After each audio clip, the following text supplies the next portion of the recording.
الحمدللہ اللہ رب العزت کا بے پناہ شکر ہے کہ رمضان المبارک ہم پہ سایہ فگن ہو رہا ہے۔ ہو سکتا ہے کہ آج رات ہی رمضان المبارک کا چاند نظر آ جائے اور اللہ رب العزت کا وہ مقدس مہینہ، وہ مبارک مہینہ، وہ رحمتوں والا، وہ رفعتوں والا مہینہ ہم پہ آج رات ہی سایہ فگن ہو جائے۔ میرے محترم دوستو، اللہ کے پیغمبر صلی اللہ علیہ وسلم تو رجب کے مہینے سے ہی رمضان کے لیے دعائیں مانگنا شروع ہو جاتے تھے۔ اللہم بارک لنا فی رجب و شعبان و بلغنا رمضان، کہ اے اللہ ہمارے لیے رجب اور شعبان کے مہینے میں برکت دے اور ہمیں رمضان کا مہینہ نصیب فرما۔ یہ میرے محترم بھائیوں، نصیب والوں کو مہینے میسر ہوتی ہیں۔ یہ رمضان کا مہینہ نصیب والوں کے مقدر میں آتا ہے۔ یہ رمضان کا مہینہ وہ برکت والا مہینہ ہے، وہ عزت و احترام والا مہینہ ہے کہ جس میں آج سے، یعنی آج کا مطلب کیا کہ مسلمانوں سے پہلے کافر بھی اس مہینے کا احترام کیا کرتے تھے۔ میرے محترم دوستو، اللہ رب العزت نے ہمیں یہ مہینہ بڑا ہی بابرکت دیا ہے، بڑا ہی مقدر والا مہینہ کہ جس کی شفاعت بھی اللہ رب العزت قبول فرمائیں گے۔ تو جب یہ مہینہ آ جائے، جب یہ مہینہ ہم پہ سایہ فگن ہو، جب اس کا چاند نظر آئے تو ہمیں اس کا استقبال کرنا چاہیے۔ اور استقبال کیا؟ اللہ رب العزت کے ذکر سے کرنا چاہیے، صلاۃ و تسبیحات سے اس کا استقبال کریں، تلاوت قرآن مجید سے اس کا استقبال کریں۔ بہتر یہ ہے کہ جب رمضان المبارک کا چاند نظر آئے تو سورۃ الفتح کی تلاوت کریں، اور اس میں بھی بہتر یہ ہے کہ 2 رکعت نوافل ادا کریں اور اس کے اندر اس سورت کو پڑھیں۔ انشاءاللہ سارا سال آسانیاں ہی اللہ رب العزت پیدا کرتے رہیں گے، سارا سال آپ کا بہترین گزرے گا۔ اور جب رمضان المبارک کا مہینہ آ جائے تو اس میں ہمیں لہو و لعب کو چھوڑ دینا چاہیے۔ کسی کی چغلی کرنی، کسی کی غیبت کرنی، کسی کی برائی کرنی، اس سے احتراز کرنا چاہیے۔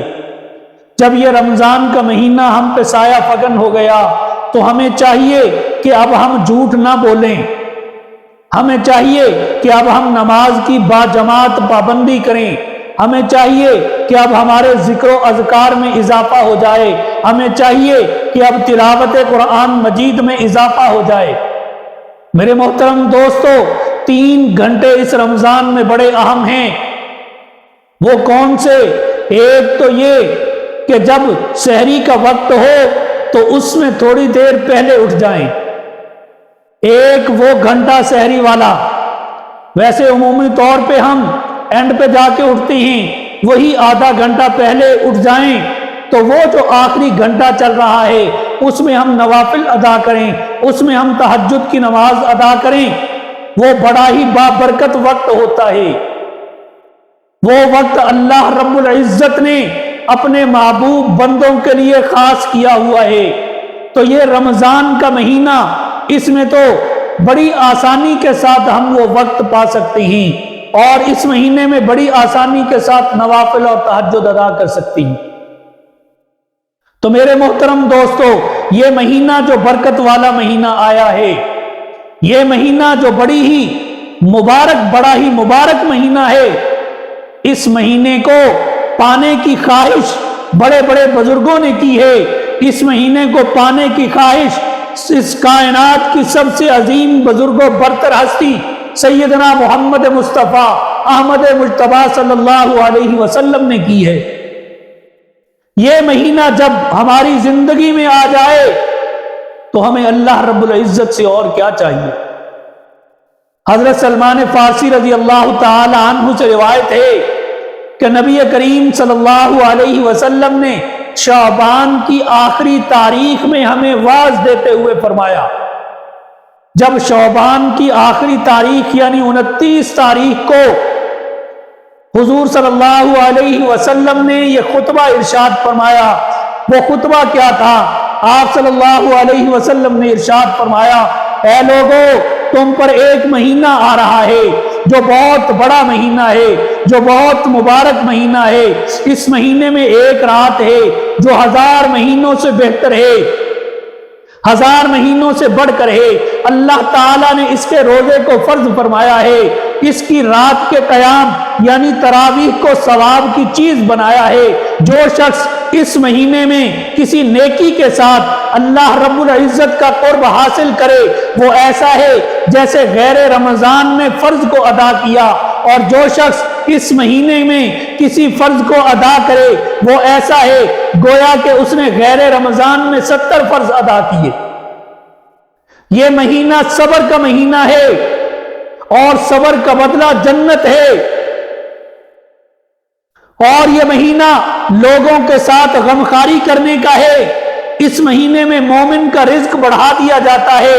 اس مہینے میں جو شخص کسی روزہ دار کا روزہ افطار کرائے تو یہ اس کے لیے گناہوں کے معاف ہونے اور آگ سے خلاصی کا سبب ہے، اور اس کو روزے دار کے ثواب جتنا اللہ رب العزت ثواب عطا فرمائیں گے اس کے ثواب میں بھی کچھ کمی نہیں ہوگی۔ جس کو کھلا رہے ہیں اور جو کھلا رہا ہے اس کے ثواب میں بھی کوئی کمی نہیں ہوگی۔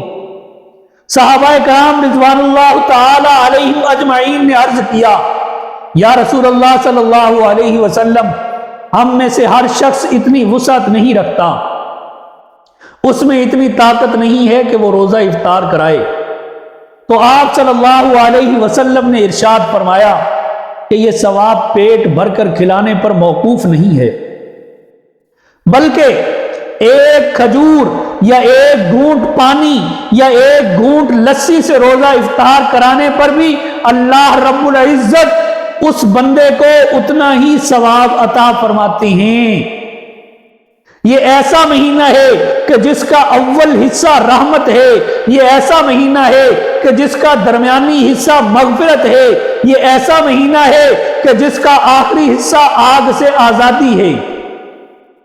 جو شخص اس مہینے میں اپنے غلام، اپنے خادم سے اس کا بوجھ یعنی اس کی ذمہ داری کا کام کاج کرنے کو کم کر دے گا، حق تعالی شانہ اس کی مغفرت فرما دیتی ہیں اور اسے آگ سے آزاد فرما دیتی ہیں۔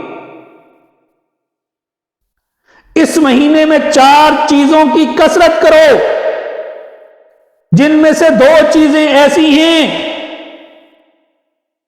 کہ جن سے تم اپنے رب کو راضی کرو، اور 2 چیزیں ایسی ہیں کہ جن کے بغیر تمہارا گزارا نہیں ہو سکتا۔ پہلی 2 چیزیں جن سے تم اپنے رب کو راضی کرو وہ کلمہ طیبہ اور استغفار کی کثرت ہے۔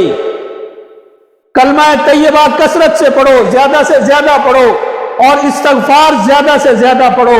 اللہ رب العزت سے اپنے گناہوں کی معافی مانگو، وہ ذات بڑی غفور الرحیم ہے، معاف کرنے والی ہے۔ اور پھر رمضان کا مہینہ، اس میں اللہ سے اپنے گناہوں کی معافی مانگیں، جس میں اس کی رحمت بے تحاشا برس رہی ہوتی ہے۔ یہ تو اور سونے پہ سہاگا ہے۔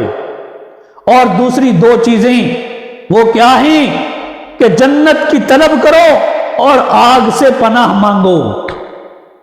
کون سی 2 چیزیں؟ جنت کی طلب کرو اور آگ سے پناہ مانگو۔ جو شخص کسی روزہ دار کو پانی پلائے گا، حق تعالی قیامت والے دن، اللہ کے پیغمبر فرماتی ہیں، حق تعالی قیامت والے دن اسے میرے حوض سے ایسا پانی پلائیں گے کہ جس کو پینے کے بعد جنت میں جانے تک اسے پیاس نہیں لگے گی۔